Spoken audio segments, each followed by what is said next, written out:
تبارك الذي نزل الفرقان على عبده ليكون للعالمين نذيرا۔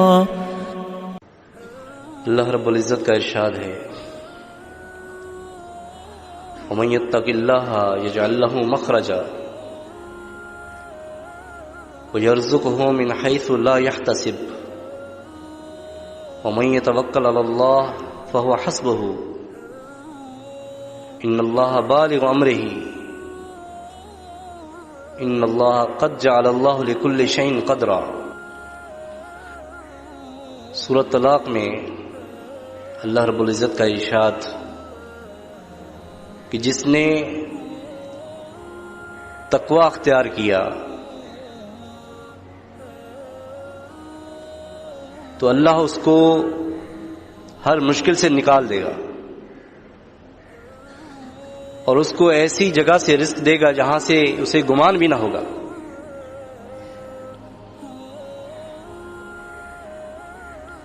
اور جو اللہ پہ بھروسہ کرے، اللہ پہ توکل کرے تو اللہ اس کے لیے کافی ہے۔ بے شک اللہ اپنے کام کر کے ہی رہتا ہے اور اللہ نے ہر چیز کے لیے ایک تقدیر بنائی ہے، ایک وقت مقرر کیا ہے۔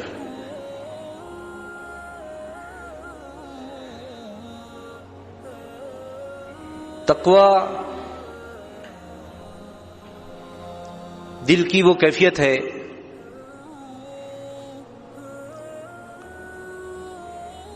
کہ جس میں اللہ کی خشیت، اللہ کی محبت، اللہ کا ڈر اور خلوص موجود ہوتا ہے۔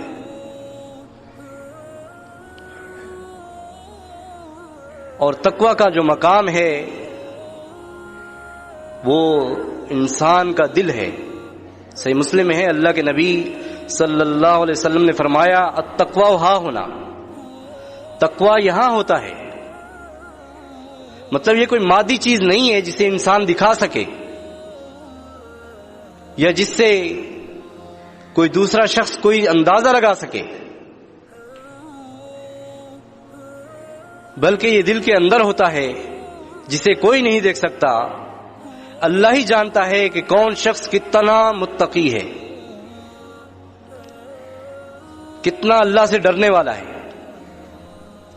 انسان بس گمان کر سکتا ہے۔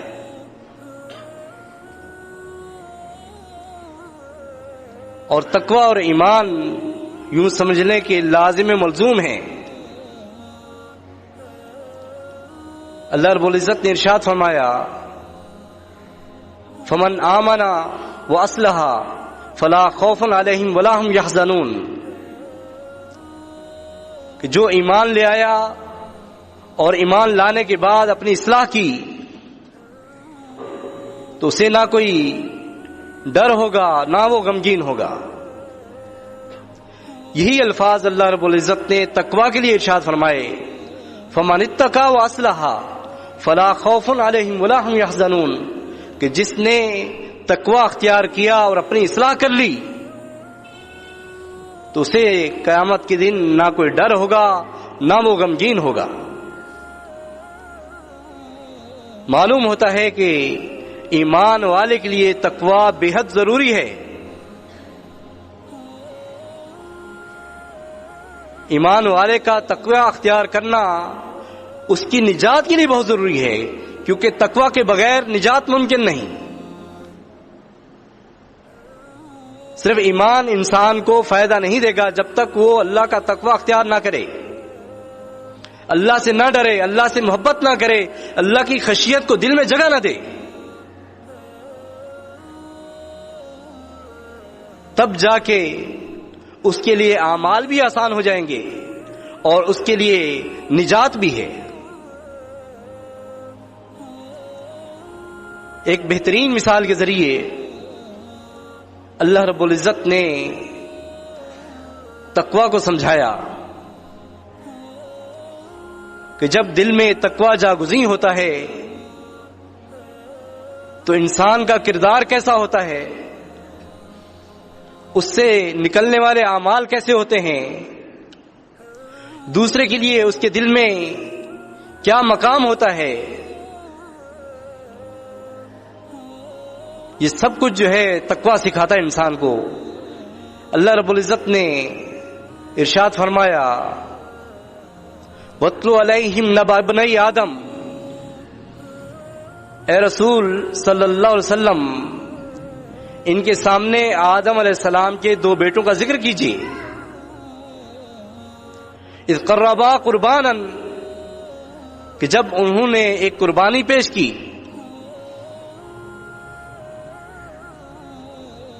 فتقبل من احدهما ولم يتقبل من الاخر، وہ قربانی جو ہے اللہ نے ایک سے قبول کی اور دوسرے کی قربانی قبول نہیں ہوئی۔ تو جس کی قربانی قبول نہیں ہوئی اس نے کیا کہا، لَأَقْتُلَنَّكَ، میں تجھے ضرور قتل کر دوں گا۔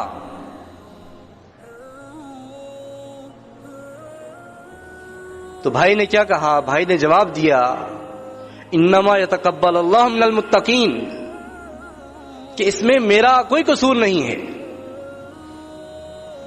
در حقیقت بات یہ ہے کہ اللہ قربانی متقین کی قبول کرتا ہے، جس کے دل میں تقویٰ زیادہ ہوتا ہے اس کی قربانی قبول ہوتی ہے۔ اور یہی الفاظ اللہ رب العزت نے بھی بیان کیے، لن ینال اللہ لحومها ولا دماؤها ولکن ینالہ التقویٰ منکم، کہ اللہ کے ہاں تمہاری قربانی کا جو ہے نہ خون پہنچتا ہے نہ گوشت پہنچتا ہے، اس کے ہاں جو چیز پہنچتی ہے وہ تمہارا تقویٰ ہوتا ہے۔ اللہ رب العزت دیکھتا ہے کہ قربانی کرنے والے کے اندر کتنا تقویٰ ہے، کتنا خشیت ہے، کتنا اس کا ڈر ہے، اس حساب سے اس کی قربانی قبول ہوتی ہے۔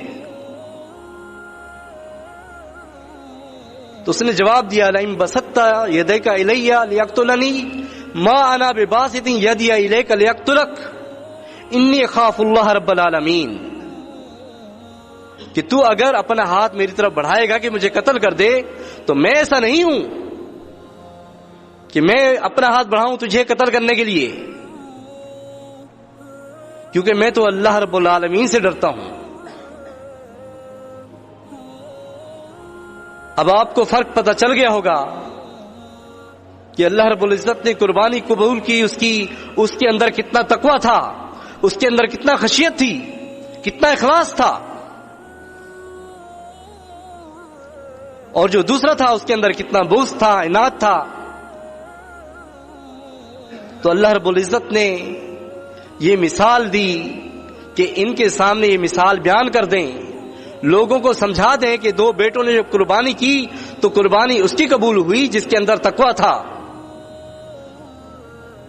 اور جب اس کا بھائی اسے قتل کرنے لگا تو اس نے جواب نہیں دیا، اس نے اپنا ہاتھ نہیں بڑھایا، دفاع کے لیے بھی ہاتھ نہیں بڑھایا۔ دونوں ایمان والے تھے۔ تو تقویٰ جو ہے وہ بہت ضروری ہے ایمان والے کے لیے۔ واقول قولی ھذا لی ولکم استغفر اللہ استغفر اللہ۔